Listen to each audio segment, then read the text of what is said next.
It's an honor to be here to speak to you. I would like to speak a bit about myself first. I have two positions. I am a lecturer at the University of Gothenburg, where I'm head of the nursing program. And also I am at the university hospital, where I try to support nurses to do research projects. And my own research area is complementary and alternative. Yes, so this was the agenda of today, what I'm going to talk about. Some background about inflammatory bowel disease, and some definitions of CAM, and how do IBD patients use CAM, some about risks, and then about what nurses and doctors say about CAM, and what does patients say. So, next. Inflammatory bowel disease is quite a common disease in my country, but it's not very common here in India or in Asia. But the most common inflammatory bowel diseases are ulcerative colitis and Crohn's disease. So it's a chronic inflammation of the bowel. It could be the small bowel or the large bowel or all of the bowel. It depends on what kind of disease it is. So if you look at the world, you see the yellow parts, these are quite high incidence of these diseases, so it's quite common. But you can see here in India it's not very common, but it's intermediate in these orange-colored countries. So you can take the, yes, this is, oh, go back. I just wanted to, this is the Sweden, that's where I come from, my country. If you, yes. And in Sweden, you can take the next slide. You can, next. Then, yes, we have a lot of persons having this disease. So you can see it's 15,000 people with Crohn's disease and almost 40,000 with ulcerative colitis. And the total amount of people living in Sweden is about 9 million people, so it's not a big country. So. But this 50,000 is whole population or only? Yes, it's about 1% of the people in Sweden. Yes, yes. So, but it's quite affecting the quality of life of these patients. You can see you have a lot of diarrhea and pain, abdominal pain and weight loss, malabsorption and malnutrition and fatigue. So the disease comes in it's a relapsing disease, so it comes and goes. It's a chronic, but it's intermittent, so it comes back. But it has parts, areas and times when they are feeling quite well, but then always comes back. So you can take the next slide. And then you can also have problems from other parts of the body that's acquainted with this disease. Problems from the liver, your eyes and skin, and also from your joints. And you can have fistulas from different organs of the, yes. And these were about 600 of the patients with IBD. I just asked them, what kind of problem do you have right now? Do you have symptoms? And 37% of them had symptoms at this moment. So this is just, and you can see the most common was diarrhea and pain of the body. And also you have blood in the stools and mucosis. And a lot of people were also fatigued. And borborygmia, that's when you have a kind of bubbly stomach, so it can be affecting, yes. And the causes of these diseases are unknown. It could be maybe a genetic, or it could be something that's affecting your immune system. That's the latest news. And the people are quite young when they're affected, between 15 to 30 years old. And one of the diseases only affects the colon, and the Crohn's disease can affect the whole system from the mouth to the anus. Yes. And these are conventional treatments for these diseases.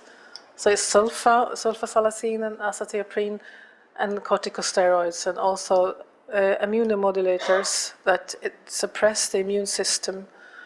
And of course surgery, you have to remove the bowel if it's very infected. And so I wanted to discuss with you, are there some alternative medicine for these patients?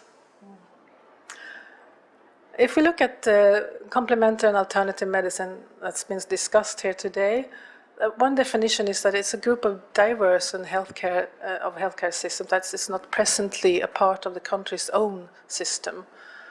This is from the National and Center for Complementary and Alternative Medicine in the US. And it could be called quite a lot. Traditional medicine, as we've been speaking about today, also complementary, folk remedy. So these are some of the, what you call it. Yes. It could be medicines in your garden. And complementary is, of course, medicine that's used together with conventional medicine. An alternative is used in place of conventional. And integrative medicine, that's when you combine evidence-based medicine, CAM, together with conventional. And of course, I'm sure you're aware of all these, but these are some classifications of CAM, so we can go on to the next. If you have a whole medical system there, we have the traditional Chinese medicine and your traditional medicine of Ayurveda, as we've been talking about today, and homeopathic. And there are also some mind and body interventions, and biologically based, like dietary supplements and herbal products, and also the manipulative and body-based methods, and some energy medicines. This was a historical and medical view of on CAM. First, the medical doctors thought that these approaches don't work because they cannot work. And then one thought that maybe they're all placebo. And then they are not all placebo, but some are dangerous. But they're not all placebo, and they're not all dangerous, but they don't lend themselves to scientific or assessment of efficacy and safety. But if you look worldwide, the conventional medical practitioner is not very common. If you have one in 20,000 people in the world, but the traditional medicine practitioner is more common. So 30% of the world population does not have access to conventional medication. So patients with chronic diseases, they tend to use CAM. Yes. So there's a very increased interest in general in the society and media, and an increased availability. There's a lot of things being offered to people and also to patients. Maybe they are not satisfied with their own medication. They want to gain a greater control over their disease. They want a more holistic view of their disease. And studies have shown that a large part of the patients, they didn't tell their physician that they used CAM. And from IBD patients, only they discussed the CAM with their physicians. So doctors in general and gastroenterologists in particular, they can no longer ignore the potential benefits or danger of CAM. So this was a study that we did in 1999. This was a comparison with Los Angeles, Winnipeg, Stockholm, Sweden, and Cork on Ireland. And you can see that there was a greater use in the US and Canada. And in Sweden, and Cork was quite similar. And then we looked again for a few years ago, and it has been increasing in Sweden. So you can see that it has been increasing. In the 80s, it was 4 to 13% that used CAM, and now it's almost up to 74% of the people using CAM. So we wanted to study patients with IBD and see what they used, because it could lead to interaction with conventional medication. And we found out that healthcare professionals, they lack education in this area. Some examples. These were the most frequently used CAM in Swedish patients. Oops, next. So you can see, I'm not sure, there's a discussion about this, if we could call physical exercise as a CAM, but still a lot of patients use it because they feel better if they do have their exercise. But also the most common was massage, naturopathy, relaxation, yoga, acupuncture, counseling. And if you take the next. We also looked at patients with rheumatoid arthritis, and they used a little more physical exercise, but more massage, naturopathy, about the same. So these were the most common in Sweden.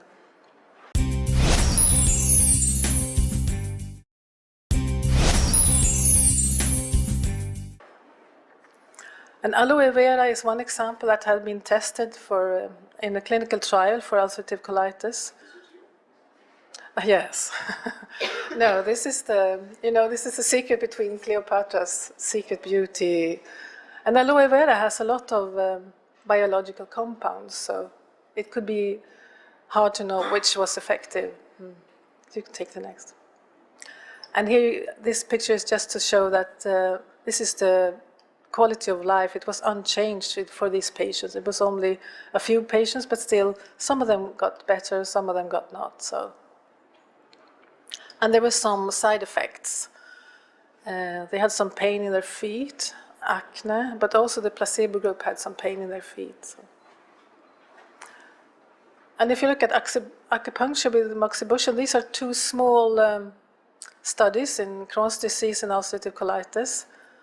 And you can see that they have been, the Crohn's disease activity index was decreased, they became better.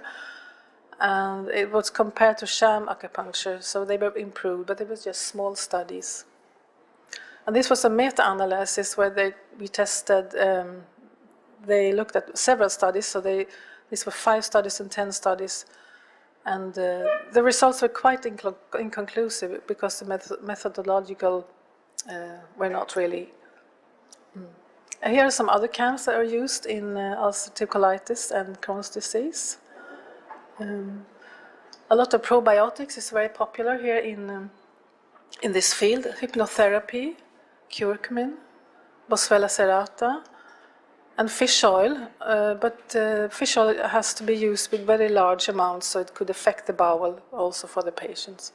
Green tea, and also some Chinese powder and components, and some wheatgrass use. But of course there are more things that have been tried, but these are just some examples.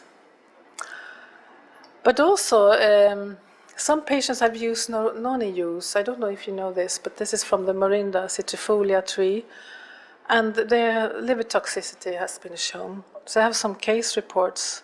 You can take the next picture, and the next. There were some patients here that took this juice, but also together with other medication, Chinese herbs or some interferon beta or some other medication. And you can see here that there was one of the patients was so seriously ill, so they had to do a liver transplant.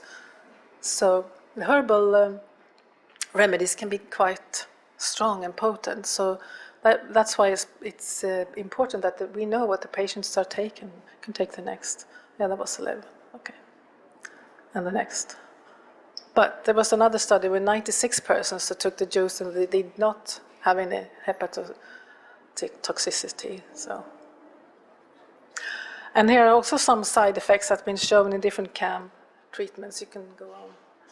There have been deliberately inclusion of some steroids and Viagra in different CAM components, and some toxic products have been found in different remedies.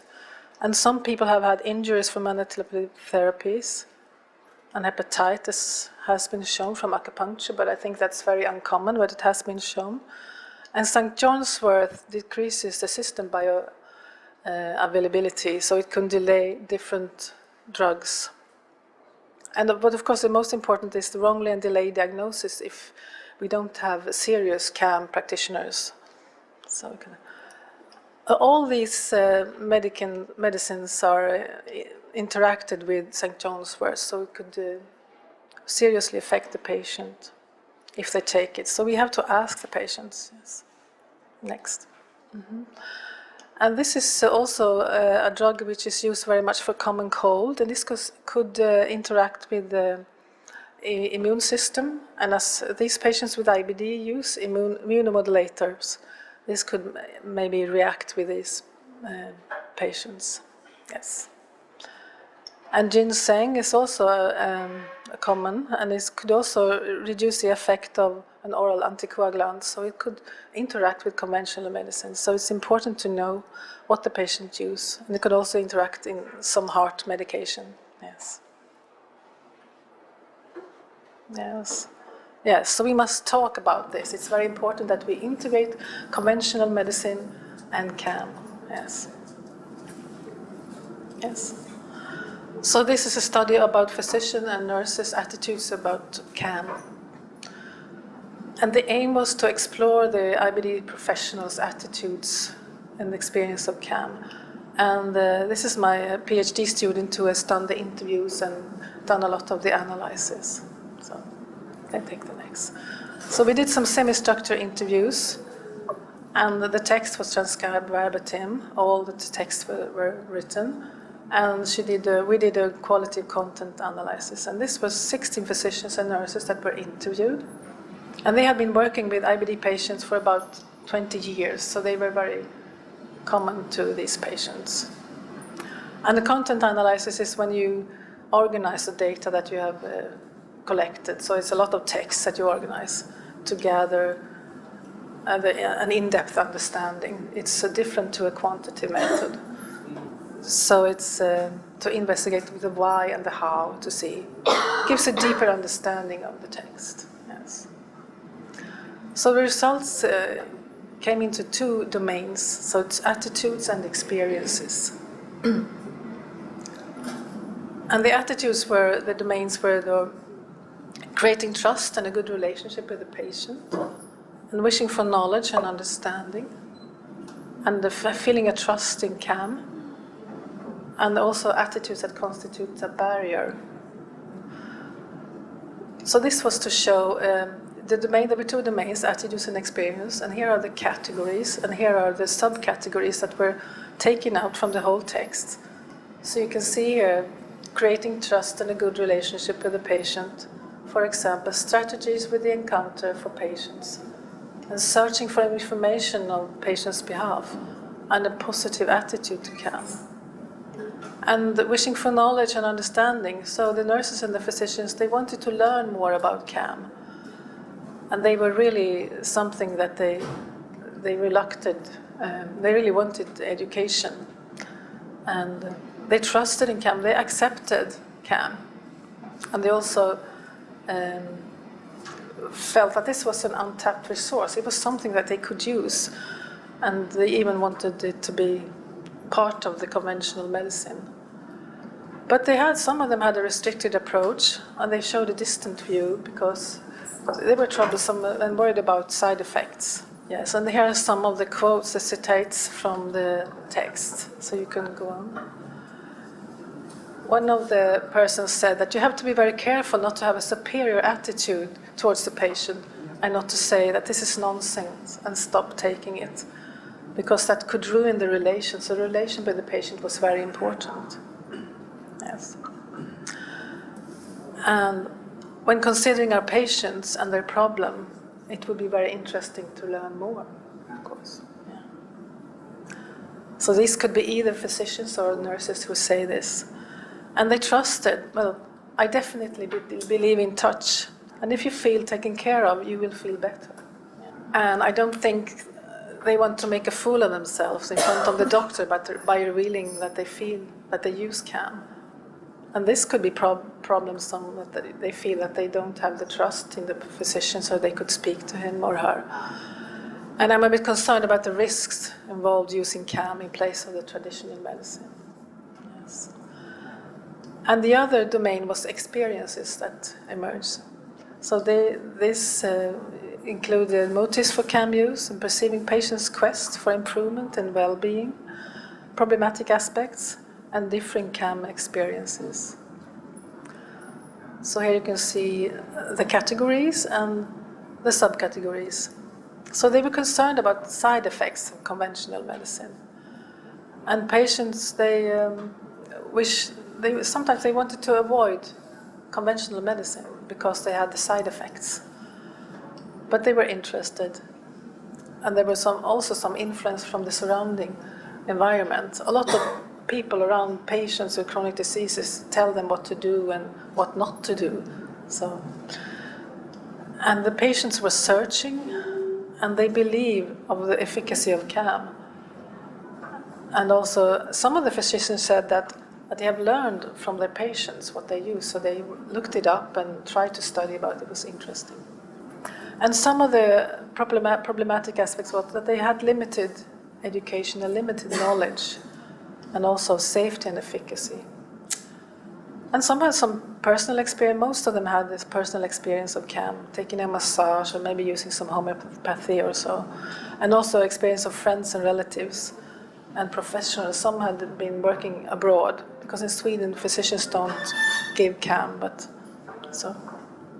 so the motives for CAM use could be that I think that many patients were afraid of the side effects of conventional medicine. And this is a nice citation, that CAM embodies much that has been lost in patient care today, namely the care of the whole patient. Yes, I think they are all well aware that the drugs we provide are quite strong, and that's very pointed at this for these patients. So they want to find an alternative, but that's they very often come back and ask, is this okay? And then as a physician or a nurse, maybe I don't have the answer to that, because I don't know the kind of treatment. And many patients believe that herbal treatments are something natural, that not real medications, and good for the body and non-toxic. And of course it could be, but it could also be quite potent. And CAM must not interfere, it must not interact with essential acute treatment or delay treatment for an underlying diagnosis. I had a patient who was very ill in her ulcerative colitis. She was bleeding very much, and she had turned to CAM that didn't help her. It was some kind of a laser therapy, and she was very, very sick. But then eventually she recovered, but it could have been a very bad ending for her. So, personally, I have a positive experience of massage, and zone therapy, yes. So to conclude this study, the professionals had a positive attitude. They thought it was quite good, and they respected the patient's decisions. But they lacked knowledge and evidence of CAM. But they did consider CAM as an asset, but mainly as a complement. And they stressed the importance of dialogue and openness, and they wanted to have this relation with the patients. So after doing that, we went on and interviewed IBD patients.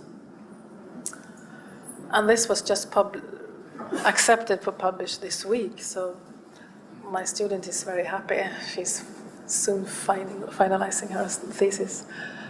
So she has interviewed a lot of patients, not a lot, it was 16 patients here too. And the patients, they wanted to be asked about CAM. And some of these patients, they felt on the contrary, as I told you before, nurses and physicians felt that they were quite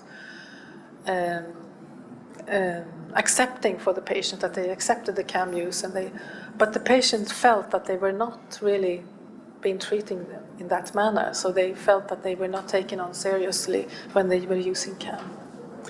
And they found it easy to discuss CAM with nurses and with physicians. And patients also, they found that the dietary changes, they thought that diet was quite important. As one patient said that, if I have a bowel disease, how come the diet is not important? It must be. So this could be some issue for the patients, of course. Yes. Thank you. And here is some, if you want to read more, there's a desktop guide of complementary and alternative medicine where you can find some evidence for the studies that are made. This is from 2006, so maybe it's getting old now, and there's some other, if you would like to go on and read. Yes. Thank you. Can you tell which alternative medicine is very much effective in IBD? No, I couldn't tell that from that. This is a qualitative study to see how the persons feel and experience the CAM. So it was not, no. And the other study I showed you about, it was 600 patients. It was more a study to find out what they use, not what was the best. That would be the next part to find out. Yes. He used to have salazopyrin. Yes. Best treatment in IVS, IVD. Yes. Counter bowel disease. But many times it recurs also. Do you mean they had side effects for salazopyrin? No. There is healing. But Yes. sometimes Yes. after 6 months after It's a then the person will have the same disease. It's a good drug, but there are now drugs without the sulfa part, so it's a 5-ASA preparations, yes. For maintenance, yes, and acute. That's good. Yes. Can you tell me what about the practice of Ayurveda in your country? Is it allowed or something more? Well, there's an interest of Ayurveda, but it's not practiced in a great deal. And as a healthcare professional, you're not allowed to practice it. But if you're a CAM practitioner, yes. But it's not very common, but it's a big interest. And everything, also for traditional Chinese medicine, it's increasing, yes.